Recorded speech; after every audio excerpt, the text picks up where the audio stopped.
बिस्मिल्लाहिर्रहमानिर्रहीम। अस्सलाम वालेकुम। हकीकत टीवी साइंस एंड हेल्थ में खुश आमदीद।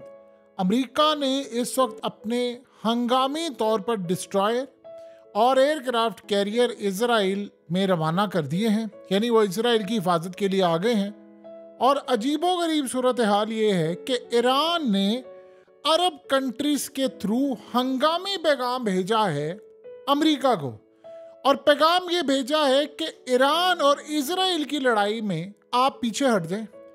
अगर अमेरिका की फोर्सेस ने किसी भी तरह से इजराइल की मदद की हमारे मिसाइल रोकने में, हमारे खिलाफ हमला करने में, या हमारे खिलाफ किसी भी तरह की पार्टिसिपेशन में, तो हम अमेरिका के फौजियों का यहाँ पर कब्रिस्तान बनाएंगे और वो यहाँ से ताबूतों में वापस जाएंगे।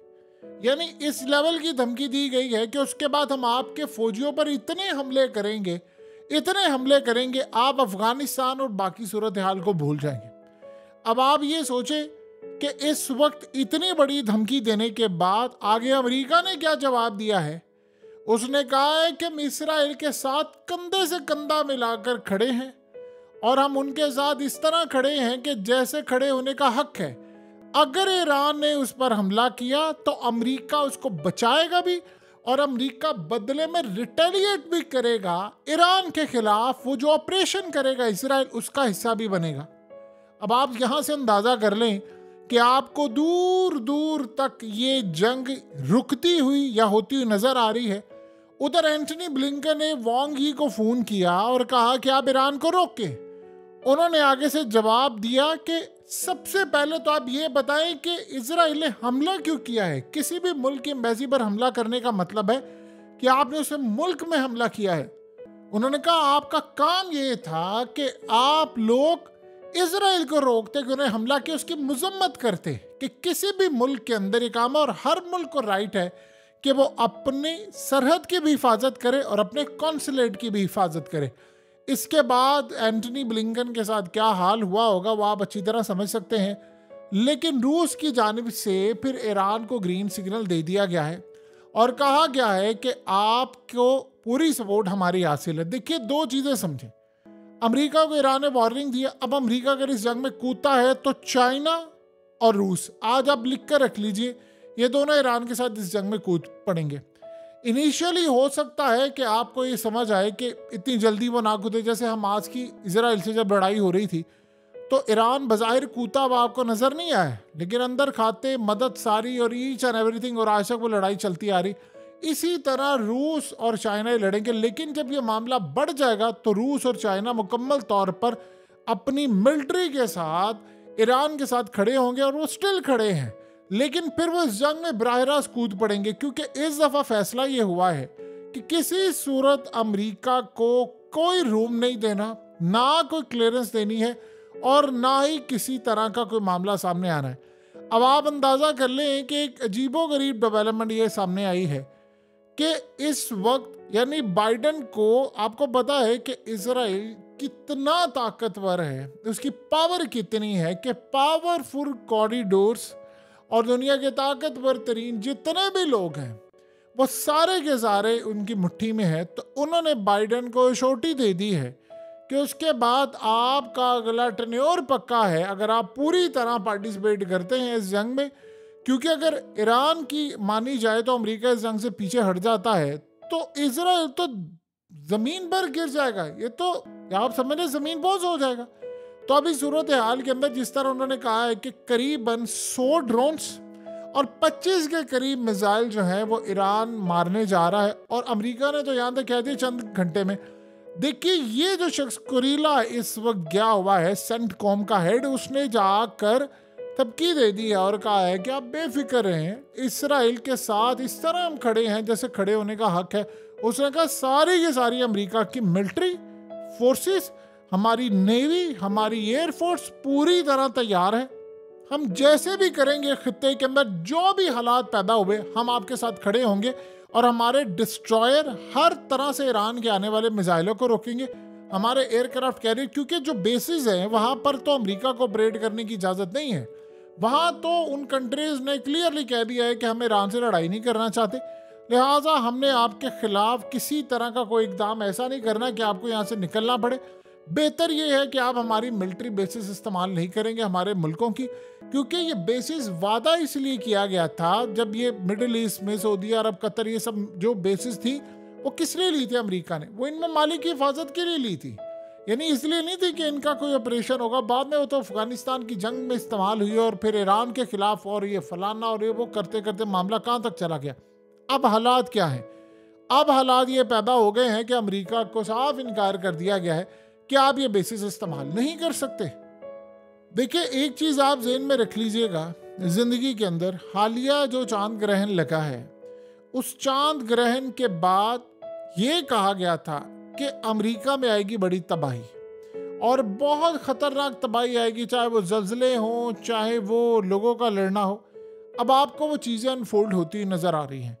यानी आप ये देखें कि अमेरिका और इजराइल का बराह रास्त मामला ये था कि वो काफ़ी साल से प्लान कर रहे। देखिए, हकीकत टीवी आपको थ्रू आउट ये बता रहा था पिछले काफ़ी अरसे से कि मई तक सूरत हाल ये थी कि ईरान ने तकरीबन को 20-25 के करीब अपने न्यूक्लियर वारहेड बना लेने थे और प्लान यही था कि उसके बाद वो अपने आप को डिक्लेयर कर लेगा एज अ न्यूक्लियर पावर, तो उसको तबाह करना बड़ा लाजिम था, तो ये हमला किया गया। अब मसला यहाँ पर यह पैदा हुआ है कि चाइना और रूस की इंटेलिजेंस एजेंसियां ईरान को यह बता रही हैं कि आप अगर हमला नहीं भी करते देन आप एक्सपेक्ट करें कि इजराइल आपके मुल्क में आकर न्यूक्लियर फैसिलिटीज पर हमला करेगा और वो इस तरह के बेशुमार हमले करेगा, वरना दुनिया में वियना कन्वेंशन के बाद कभी भी ऐसा नहीं होता आप किसी भी मुल्क की एम्बेसी को उड़ा दें। ये दुनिया में कहीं नहीं, हत्ता कि यहाँ तक है वियना कन्वेंशन में 1961 के जो बना था कि आप अगर किसी दो मुल्कों की जंग हो रही हो, लेट्स से इंडिया पाकिस्तान की हो रही है, तो आप एक दूसरे की एम्बेसीज को उड़ा नहीं सकते। वो सफारतकारी का काम करते हैं। आप सफीरों को निकल जाने का हुक्म दे सकते हैं, आप प्रोटेस्ट कर सकते हैं, कुछ भी कर सकते हैं, अब एम्बेसीज को नहीं उड़ाते। अब अमेरिका, आप अंदाजा कीजिए कि ऐसी गेम खेल रहा है, ऐसी गेम खेल रहा है, ये जंग में कूदने वाला है। तो जंग में जब कूदेंगे तो देन व्हाट नेक्स्ट क्या होगा? अमेरिका की कौम को कहा जाएगा कि अमेरिका हालत जंग में है, तो फिलहाल इस मुल्क में इलेक्शन भूल जाए आप, या उसको तमाम चीज़ों को बदलने की सलाहियत रखता है। सो अब आप ये देखें कि वो इस सिनेरियो में आ गए हैं। यानी आप ये सोच लें कि जब दुनिया में अगर वर्ल्ड वॉर हो रही हो तो क्या वहाँ पर इलेक्शन होंगे? जब न्यूक्लियर वॉर चल रही हो या हमले हो रहे हो तो इलेक्शन होंगे? सवाल ही पैदा नहीं होता। तो फिर क्या है? रूस को टैकल करवाया जा रहा है नेटो के साथ, अमेरिका और इजराइल मिलकर करेंगे ईरान पर हमला, और गालिबन याद रखिएगा इनके पीछे यूरोप आ जाएगा, नेटो आ जाएगा, जो मर्जी आप कहें नेटो आ जाएगा। और नेटो जब आ जाएगा तो जाहिर सी बात है, अब देखिए रेड सी के अंदर उन्होंने कहा हमले बड़े तेज होने वाले। दूसरा, ईरान ने क्या प्लान किया? ईरान ने प्लान ये किया है कि अगर अमेरिका कूदेगा तो अमेरिका का एयरक्राफ्ट कैरियर उन्होंने तबाह करना है। देखिए, अगर ईरान ने एक हाइपरसोनिक मिसाइल मार दिया अमेरिका के एयरक्राफ्ट कैरियर पर, जो कि उसने मारना है लाजमी, ये जो होशियों का हमला है, ये बात ज़हन में रखिएगा, ये फिर रेड सी में नहीं रहेगा, वो फिर बाहर निकलेंगे, वो यहाँ से जाएंगे और जाकर हमला करके आएंगे, यानी इस लेवल की अब लड़ाई शुरू हो जाएगी।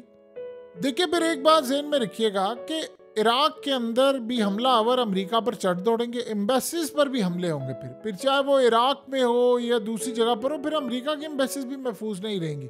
इजराइल तो चले एडवांटेज ये ले गया कि उसकी एम्बेसी नहीं थी, वो उसको काबिल कबूल नहीं रखा गया, और जिन ममालिक में एम्बेसी है, यानी अगर वो मुस्लिम कंट्रीज है, तो उन्होंने ईरान को कह दिया कि भाई हमारा आपसे कोई लड़ाई का मामला नहीं। तो वो ये अंडरस्टूड सी बात है कि ये मुनासिब ही नहीं है कि उस मुल्क के अंदर के साथ कोई लड़ाई कीजिए।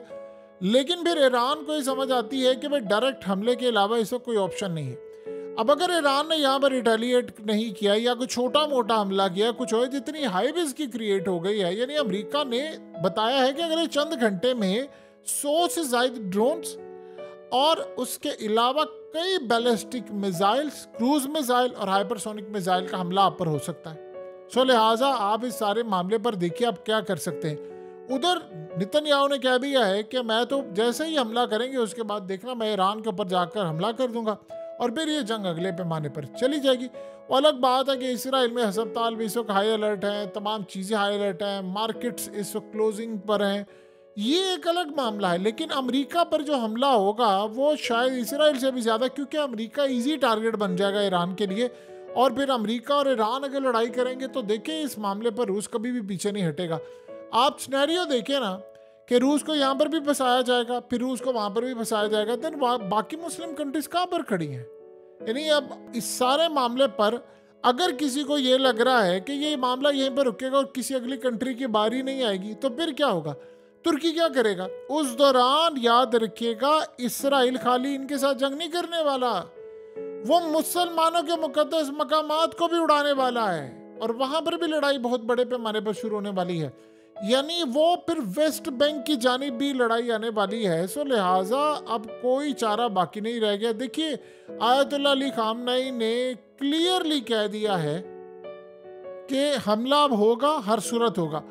और इस वक्त हालत ये है कि ईरान के अंदर लोगों के अंदर शदीद गुस्सा पाया जा रहा है और वो अपने हुक्मरानों को कह रहे हैं कि बदला और सिर्फ बदला चाहिए।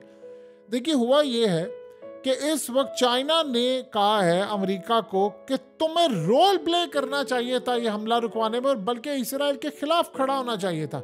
और तुम हमें लेक्चर देते फिर रहे हो कि जाओ ईरान को जाकर रोको। कभी कतर से फ़ोन करवा रहे हैं, कभी सऊदी अरब से फ़ोन करवा रहे हैं, कभी बरतानिया से, कभी जर्मनी से, कभी चाइना से फ़ोन करवा रहे हैं। इवन कि आप सोचें कि रूस के साथ इनकी लड़ाई चल रही है। आप एक बात देखिए, आपने दुनिया में एक चीज़ गौर की होगी, एक इवेंट होता है, उस इवेंट को कट करने के लिए एक नया इवेंट क्रिएट होता है। इसराइल वाला यानी इसराइल जंग कर रहा था, क्या हकीकत टीवी आपको 6 महीने से कह नहीं रहा कि बड़ी जंगें हो रही हैं? उसकी वजह यह है कि इसराइल के ऊपर सबकी नज़र थी, सारी दुनिया मजम्मत हो रही थी। अब सोचें 40,000 बंदे इसराइल ने मारे, वो पसे पुष्ट चले गए ना। अब वेस्ट बैंक में वो जंग छेड़ देगा, शुरू कर देगा, वो पसे पुष्ट चली गई। उसको कट करने के लिए कौन सी जंग शुरू हुई? हौसियों की। फिर उसके बाद इन सब को कट करने के लिए क्या हुआ? रूस पर हमला हुआ, अफगानिस्तान पर हमला हुआ। फिर इन सब को कट करने के लिए क्या हुआ? फिर ईरान के कॉन्सुलेट पर हमला हुआ। अब जंग जो बढ़ गई है, वो जंग किसकी थी? जंग थी फलस्तीन की, गजा की जंग थी इजराइल के साथ। जंग अब कौन सी होने जा रही है? ईरान की और चाइना की और रूस की। और ये सारे ममालिक, आप देखिए दुनिया भूल जाएगी जो इजराइल ने फलस्तीन में किया। अब लड़ाई होने जा रही है। अब ये कहा जाएगा, देखिए ईरान ने यहाँ से मिसाइल मार दिए, जिस तरह लट से अमेरिका ये कह रहा है ईरान ने अगर इतने मिसाइल मार दिए तो देखें इजराइल का क्या है। वो जाकर वो तो कह रहे थे हमने मिलिट्री को टारगेट करना है, मिलिट्री स्ट्राइक्स करना है, डिमोना को भी वो हिट कर सकते हैं, ये भी ज़हन में रखिए। लेकिन इस सारे मामले पर क्या होगा? इस सारे मामले पर हालात ये पैदा हो सकते हैं कि वो जब यहाँ पर स्ट्राइक करें तो इजराइल के अपने मुल्क के अंदर 2-4 वो खुद ही कुछ करवा दें और कह दें जी देखो इन्होंने हमारे शहरों पर कर दिया, अब रिटेलिएशन मस्ट है, इन्होंने हमारे शहरियों को नुकसान पहुंचाया है। जबकि उन्होंने कहा कि हमने मिलिट्री को टारगेट करना है, तो वो कहेंगे कि अमेरिका भी आ जाए, नेटो भी आ जाए, सारे ममालिक ईरान पर चढ़ दौड़े। फिर उसके बाद ईरान के हमसाये ममालिक से अड्डे मांगेगा अमेरिका, बट ठीक है जी बड्डे दो, अब हमने लड़ाई करनी है। आप ये सोचें कि हर मुल्क इस वक्त बच बचाव कर रहा है, लेकिन बच बचाव होता हुआ नजर नहीं आ रहा। इंडिया में इलेक्शंस होने जा रहे हैं और याद रहे कि ये जंग एक तरफ जो निकली है ये फैलती जानी है, ये पूरे मिडिल ईस्ट को अपनी लपेट में लेगी। ये जाएगी इंडो पैसिफिक के अंदर, फिर इंडो पैसिफिक में जाएगी।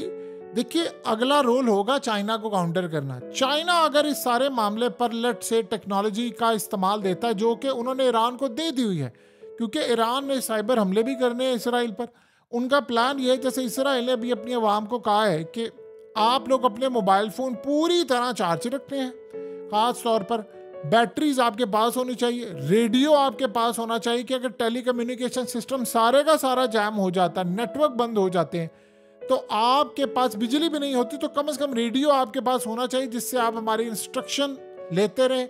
यानी अगर कोई खतरा या वार्निंग आती है तो मोबाइल पर मैसेजेस आएंगे, उनकी जो ऐप है वहाँ से आएंगे। उसके बाद उन्होंने कहा कि आपको बताएंगे 10 मिनट आपने फौरी तौर पर बाहर आना है, आपने एक खास जगह पर जाना है, आपको डायरेक्ट किया जाएगा कहाँ जाना है हर एरिया के अंदर। उसके बाद आपने कानों पर हाथ रखकर ज़मीन पर लेट जाना है, ताकि क्योंकि जो उनके मुताबिक अगर लेट से 25 के करीब बैलिस्टिक मिसाइल, क्रूज मिसाइल, और ये भी नहीं अभी पता हाइपरसोनिक मिसाइल, क्योंकि हाइपरसोनिक मिसाइल जो होता है उसकी आप प्रेडिक्शन नहीं कर सकते। यानी वो आ रहा है, आपने कहा ठीक है नॉर्थ में जाएगा, वो पता चले आगे साउथ में चलेगा, क्योंकि उसको मैनूवर कर सकते हैं, उसकी तो आप डायरेक्शन बदल सकते हैं, क्रूज मिसाइल की भी कर सकते हैं।